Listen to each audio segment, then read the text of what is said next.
I think for most guys who do have this issue, when you tell them stop watching it, can they usually just listen to you and be like, okay, I'm going to stop? Like, what is the? I mean, obviously, the easiest way to stop is just to stop. But I imagine some people just can't. Yeah, it's a bit harder for others. Depends upon how habitual it becomes. So what I actually kind of prescribe for guys is a thing called a dopamine detox.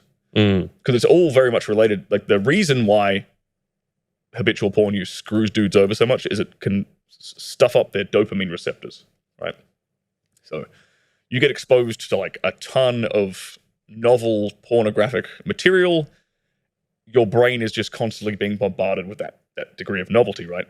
So when you eventually get a single beautiful woman in front of you, rather than like 20, 30 different tabs of porn with 20, 30 different women doing different things, that one woman isn't as novel. The dopamine response your body gets is nowhere near the same. So the guy doesn't get excited anymore, right? Yeah.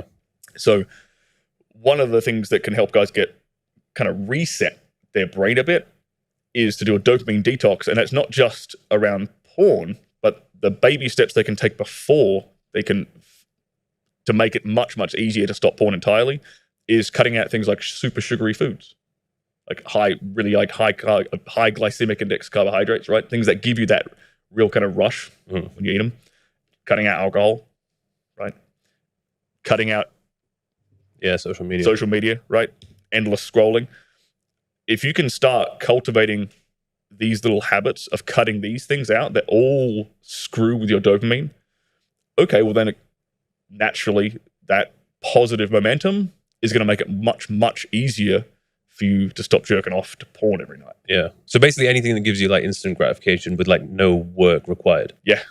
We don't know how to have delayed gratification anymore. In like the TikTok age, that attention span has just disappeared entirely.